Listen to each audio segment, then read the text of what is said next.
সহজভাবে খাসির মাথা আলু দিয়ে রান্নার প্রসেসটা আজকে শেয়ার করছি। আর খাসির মাথা রান্নার আগে অবশ্যই যে কাজগুলো করতে হবে, এর জিভটা ভালো করে পরিষ্কার করে নিতে হবে এবং মাথার ভেতরে এরকম ছোট ছোট স্কিনের মতো পর্দা থাকে, এগুলো কিন্তু গরম পানিতে ভালো করে সিদ্ধ করে তারপরে এর উপরে একটা পর্দা থাকে, সেটা পরিষ্কার করে নিতে হবে। অনেকে মনে করেন যে খাসির মাংসের মাথা থেকে বাজে গন্ধ আসে। হ্যাঁ, এগুলোই হচ্ছে তার কারণ, যদি সঠিকভাবে ক্লিয়ার করে না নেন। তো এই যে সিদ্ধ করে নিলাম ফুটন্ত পানিতে, তারপর একটু আঙুল দিয়ে এভাবে টান দিলে অথবা ছুরি দিয়ে অথবা বটিতে আঁচড়ে কিন্তু ইজিলি পরিষ্কার করে নিতে পারবেন। দেন আমি ছোট ছোট টুকরো করে কেটে নিয়েছি। তাছাড়া কিছু মাংসে দেখবেন এরকম ভেইন আছে, অথবা ভেইনের পাশে যে নরম এই অংশগুলো আছে পিচ্ছিল, এগুলো কিন্তু অবশ্যই বটি দিয়ে ছেঁচে ফেলে দিতে হবে। তারপর এটা ভালো করে ধুয়ে আমি ঝুড়িতে পানি ঝরাতে দিয়ে দিলাম। রান্নায় চলে আসছি। আমি এবার কড়াইয়ের মধ্যে পরিমাণ মতো সরিষার তেল দিয়েছি, আপনারা চাইলে সয়াবিন তেলও দিতে পারেন।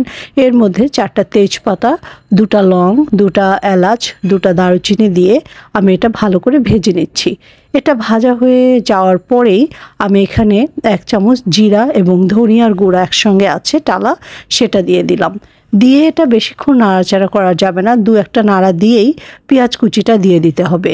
পেঁয়াজ কুচি দিয়ে আমি একটু ভালো করে নাড়াচাড়া করে দিচ্ছি। দিয়ে দিচ্ছি 3 টেবিল চামচ আদা এবং রসুন পেস্ট একসঙ্গেই করা আছে সেটা। এবার আমি নাড়াচাড়া করে মশলাগুলো কষিয়ে নিচ্ছি। হ্যালো ভিউয়ার্স, সীমাস ব্লগ অ্যান্ড কুকের আজকের এই রেসিপিতে সবাইকে ওয়েলকাম জানাচ্ছি। আমার চ্যানেলটা ভালো লাগলে অবশ্যই সাবস্ক্রাইব করবেন। এই চ্যানেলটিতে আমি রান্নাগুলো খুব সহজভাবে প্রেজেন্ট করার চেষ্টা করি। ইতিমধ্যে মশলার মধ্যে আমি পরিমাণ মতো লবণ দিয়েছি। এবার 1 কাপ পানি দিয়ে আমি সঙ্গে কিছু মশলা অ্যাড করছি। শুকনো মরিচের গুঁড়া 1 চামচ, এটা আপনাদের পছন্দ মতো দিবেন, যে যেরকম ঝাল খান। আর দিচ্ছি 1 চামচ হলুদের গুঁড়া। এরপরে নাড়াচাড়া করছি। পানি দেবার পরে গুঁড়ো মশলাগুলো দিলে এর কালারটা ঠিক থাকে। খাসির মাথা রান্না করার সময় অবশ্যই মশলাটা খুব ভালো করে কষিয়ে নিতে হবে, এতে করে মাথা থেকে সুঘ্রাণ বের হবে। মশলাটা কষানোর জন্য আমি 1 মিনিট ঢাকা দিয়ে সমস্ত মশলা রেখে দিচ্ছি। এতে করে এটার কালারটা ঠিক থাকবে এবং খুবই সুন্দর করে কষানো হয়ে যাবে অল্প সময়ে। এই যে আমি ঢাকাটা তুলে আপনাদের দেখাচ্ছি, খুব সুন্দর কষানো হয়েছে। মশলা থেকে তেল ছেড়ে দিয়েছে।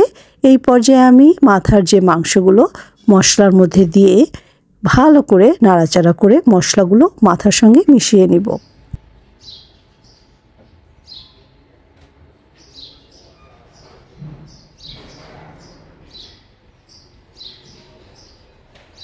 এবার ঢাকা দিয়ে মাঝারি আঁচে এটা বেশ কিছুক্ষণ ধরে রান্না করব, যতক্ষণ পর্যন্ত না মাথার মাংসের ভেতর থেকে পানিটা ছেড়ে দেয়।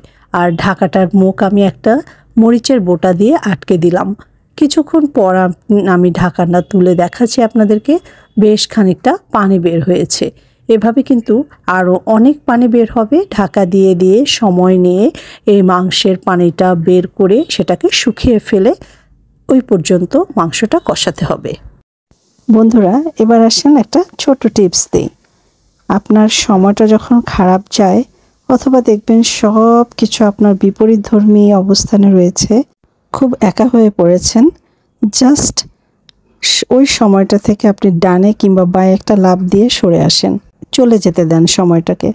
কিছুদিন পরে দেখবেন ওই সময়টায় পিছনে তাকিয়ে আপনাকে ইশারা করে ডাকছে। আপনার সম্মান বেড়ে যাবে, আপনার গুরুত্ব বেড়ে যাবে, আর আপনার জীবনের যে অবদানগুলো তাদের জীবনে ছিল সেটা তারা চরমভাবে ফিল করতে থাকবে। আর তাও যদি না হয়, চরম অনুশোচনায় ভুগতে থাকবে তারা। খেয়াল করেছেন মাংসের ভেতর থেকে যে পানিটা বের হয়েছিল ওটা শুকিয়ে যাওয়ার পরে আমি আরও 1 কাপ এক্সট্রা পানি দিয়েছি এবং এখন সেই পানিটাই কিন্তু ঢাকা দিয়ে দিয়ে আমি কষাচ্ছি। এর ফলে কি হবে, মাথার মাংসটা কিন্তু 80% কুক হয়ে যাবে। তো দেখুন, আমি কিন্তু এখনও মাংসটা কষাচ্ছি।